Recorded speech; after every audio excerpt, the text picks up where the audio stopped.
So this is my little area. Oh, fantastic. So and actually this all moves, so then it's open. This is your specific zone of the stage. Yeah. Having said that, we were thinking of changing from digital. We haven't. We haven't, right, okay. We've stuck with the digital to keep it neater for Richard, the sound man. Yes, okay. Which is, it just makes more sense to do that. But I still have the Voodoo Vibe on a loop. Right. And the vibrato, which I keep on latching. I know you can do that with the buttons, sure, but I quite like just hoofing it. Yeah. When I feel like it. The Rivera, actually, I'm not using it at the moment, but it's a great distortion pedal. Really good. Yeah. So when you have the likes of these pedals that are in like the different sort of loops, you can just, no matter what's happening with whichever patch you've selected, these can just kind of like be added in just whenever you feel like it. But you have to program it in so that it's going to be ready to accept it. Otherwise, if you don't have it, or if one of them goes down, it breaks the circuit. So it's a bit of a disaster. Of course. But touch wood, we've been fine. So far, so good. Yeah. Excellent. And behind us, the Riveras, which I originally, Paul Rivera Jr. let me use these for the Kate Bush shows I did in 2014. Because I used to use a bigger Rivera setup. Okay. A pair of knuckleheads. And a 4x12 were stereo cabinet. Right. Which was great, really good. But it's almost too much. It's a big sound. Yeah, just too much volume. So for Kate, I borrowed these, and then a few months ago he said I could have them. I think they were languishing in John Henry's storage, and they wanted to get rid of them. So with these types of amps, am I right in saying Paul Rivera they're kind of like Fendery in nature? Yes, they're pretty clean, but they've got a nice drive too. Oh, excellent. I think they're great, but I'm really just using it for monitoring. Yes. Which seems like a terrible waste, but it's to do, because I've programmed that with different amp models. Yeah. It's maybe not a clever thing to do, but it's great to have, just for an occasional hint of feedback or whatever. Just something moving through the air. Yeah, and it's great for me here. Yeah, exactly. Which I really like. Presumably, if you have any problems with the Helix, then these are just sitting here waiting to go, though, right? Yes. As a default. Yeah. We could just go there. Could just go straight to it. Yeah. One thing, David, that we didn't actually get to when we were talking about the Helix is the actual amp modelling that you're using for any given song. Are there a favourite few combos that you've recreated? I can't remember. I used the Matchless one quite a lot. Right.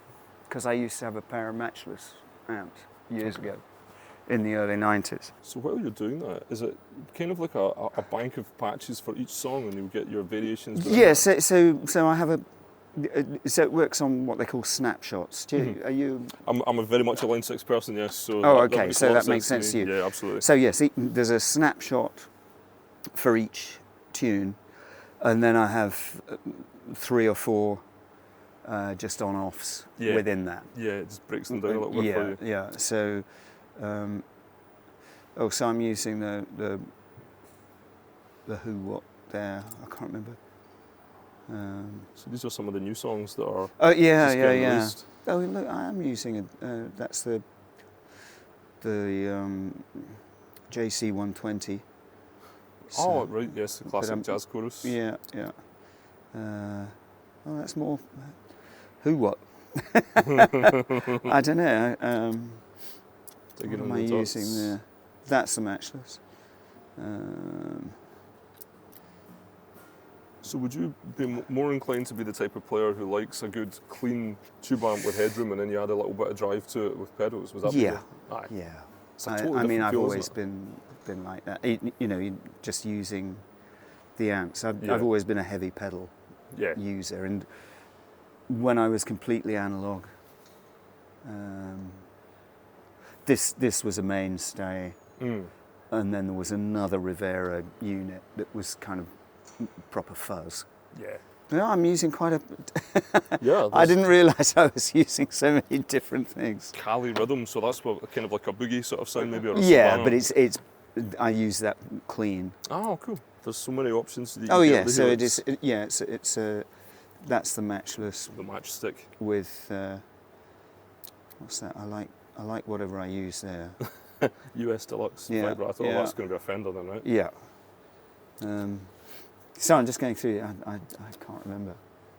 I suppose after you've got them all loaded up, it's just a matter of you pick the song and you get playing, right? Yeah. And work with what I've done. Don't give up. It's like vintage digital. No, that's. Oh, you've got a Bluebell.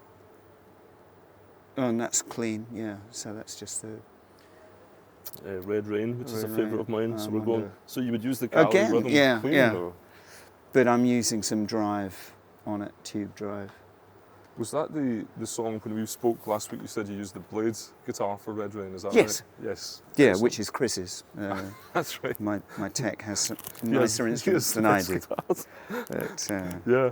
So I Uh, also see right here. There's a keyboard sitting here. Is this part of your job as well? no, this is for the opening song, which is. Sorry, let me just put it back to my starting position for the show.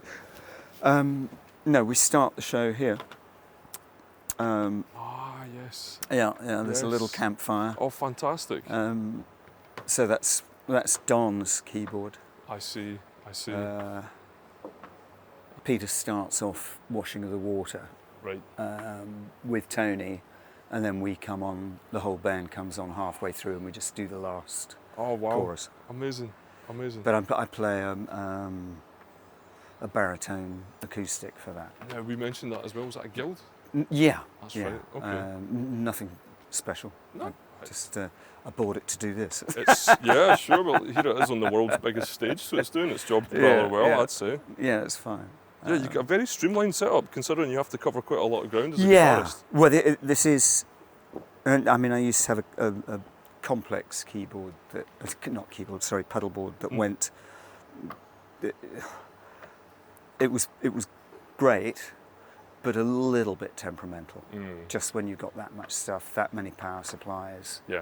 Patch cables coming up. Yeah, I mean, and actually heavy and awkward. Yeah. For Chris and the crew. So but this is working well. Good. Yeah. We were talking for the people watching on YouTube. We did an interview last week where we went into all the detail with all your I equipment. hope it wasn't too boring. Oh no, it was excellent. It's excellent, and it's live now, and you should all read it because it's doing particularly well. No, it was fantastic. Great. And but that was one of the things we alluded to earlier, just when we first came up on stage here, was that there's been this ongoing debate about the Helix versus your analog setup. Yeah. And you haven't quite decided whether, because there was we go back to it. Or Yeah, well, that was, I mean, with Chris, whom I trust implicitly, we discuss kind of what improvements can be made and whatever. And we were wondering whether we could go back. But actually, I think you get so far down this line, and the front of house gets so used to the even quality. Consistency. Consistency. Yeah. And it just makes things easier. Oh. So I guess so we're going to stick with it. Right. I mean, I might fine tune some stuff in the break we've got before America. Okay. But I think we'll basically have the same setup. So The other guys are using QUAD. Oh, the QUAD CORTEX. Yeah. So Richard, the other guitar player, Richard Evans, who used to be an engineer at Real World, and I work with him a lot anyway. Right. He's using the QUAD CORTEX, and Tony's using the QUAD CORTEX. So is it Richards is at the back. Yeah. And then is that Tony just in front? Tony down right here. Yeah. So Tony's got a Nord synth as well. Yeah. And right. then that's the trumpeter. Got you. Horn player. It was the location Josh. of the music man that yeah, no, that's of just, course, just so there. he can grab that. All right, excellent. So it's kind of Yeah, that was one of the other things that we were mentioning, is like your guitar sound has to fit in such a dense, complicated. Yeah, I mean the new material is especially keyboard heavy, and with the strings as well. We've got a violinist, Marina Moore, right there, in fact, and Ayanna playing cello, and so there's a lot of harmonic information. Mm-hmm. So it's kind of giving Richard the sound man the right sounds to make the picture. Yeah, because things like cello, they're going to have a very same frequency. I mean, we're all in the same. Everybody wants to carve that. Everybody trying to carve out their little moments and everything. So you just do your thing, and then it's up to him out front. Yeah, I mean, fantastic. And you get there in the end. Yeah. And if he doesn't like something, he says, or if levels are slightly off, very easy to change. Yeah, for sure. Yeah. Well, that's one of the great things about going digital as well, I suppose. Master volume, excellent. Yeah. Cool. Fantastic. That's the guild. Ah, yes, the Baritone guild. But I have that tuned down to B flat. Oh, okay. Just because the tune is... The tune happens to be... is a B flat tune. Half step down, okay. I think it's a B flat tune. Yeah, must be. So, these are the main engines of creation now. Is it more helpful if I move this way? There we are. Shall I get... Please. This looks to me like your Goldtop. So that's the Goldtop. Fantastic. Which I bought in the 90s, 94 I think. So is that like a mid-50s reissue? I think it's one of the first reissues they did. First time they did it, yeah, when it was Art and Historic perhaps even? Yeah, I think so. But all stock? Yeah, and I wasn't, it's funny, I wasn't going to bring it, but I picked it up when I was just practicing at home, and that, I'd been just fiddling around with it, not even for 10 minutes, and Chris rang up. And he said, "Oh, remember to bring the Goldtop." And I said, "Well, I've just picked it up and it's feeling good." So synchronicity. So that's ended up being. I suppose it embodies that useful place where it's not quite as fat as a humbucker Les Paul because of the P90s, so you can get more of that skinniness. It's a bit heavy, but it's a nice instrument. I kind of. And I do like it. I enjoy playing it. And I have that I think I told you in regular tuning. That's in regular standard tuning, okay. And then the robot that I bought in 2010, the red, it's a Les Paul Studio. Yes. And that I just quite like the grubbiness of it. And I have that in E flat. E flat. So which songs would you be playing on that one? Digging. Right. Quite a lot, I can't remember. Put you on the spot. Yeah, no, well, the great thing is Chris just comes up and hands me whichever one's the right one. Perfect. What do I use it for? Quite a few, a couple of the new ones. Yeah, actually a few of the new ones. Peter likes E flat. Aye, better for his voice perhaps. I think more for his keyboard playing. Yeah, but makes sense. So you mentioned the robot part of this is not necessarily being used Chris anymore. Doesn't trust them anymore, so we just have them on, pulled out so they're manual. Aye, okay, excellent. But it's turned into an old friend. They're very utilitarian, the studios, aren't they? They're just stripped back and ready to go. Yeah. This is the Trussart Tele. Absolutely stunning. Which I don't know if you know, but the bodies are made in France, or. No, I didn't know that. Yeah, I think it was. I think he told us. I went with Richard Evans probably nearly 20 years ago to see him in LA, and saw his workshop, And yeah, the bodies come from, I think, a teacher in France. Okay. The guy doesn't spend all of his time doing it. And then James sticks the bodies and parts in little acid baths. Yes, right. And then to get that neuromancer look. Yeah, and then so that snake skin, he puts some snake skin in and weighs the thing down. So that's how he gets some very cool effects. Yeah. But I think he's got more. I don't know. I can't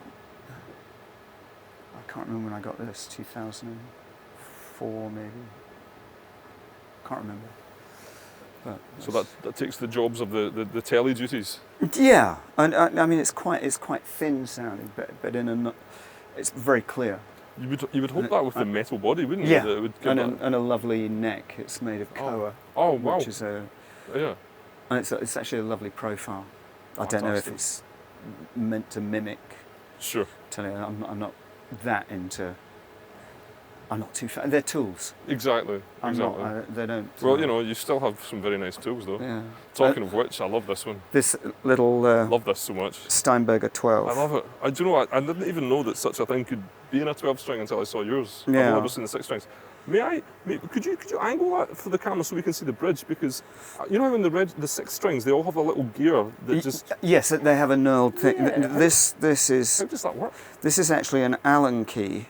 Oh, I see. That you just slot into place. Whichever one you want. Yeah. Wow, I see. And that was so that you could actually tune. You couldn't fit enough pegs. Yeah, it would be impossible, wouldn't it? it? Yeah, you'd have to really spread out the strings, which would be putting weird tension on. Yeah, it would be terrible. But there you go, Ned Steinberger has innovated once again. Yeah. Fantastic. No, clever dude. Clever dude. Yeah. And you mentioned that the tuning on this is actually particularly good as far as 12 strings go. Yeah. As far as 12 strings go. Strings go. I don't. He had it like that, didn't he? I feel guilty messing with Chris's preparations. And this is Chris's. This is the blades. Yeah. Beautiful. So I don't really know anything about it. And it seems that we have single coil sized humbuckers here, Seymour Duncans. Yeah. And it looks like there's some changed out. That I don't know. Okay, that's a stunning piece of guitar. It feels good and it's quite good. Plays nicely. Yeah, beautiful. Might even be ebony there, perhaps. It looks nice and dark. Yeah. So that comes out for Red Rain. Yeah, and that's its only. That's its only one, right? That's its tune. Excellent, beautiful. And then we have. That sounds as though that's.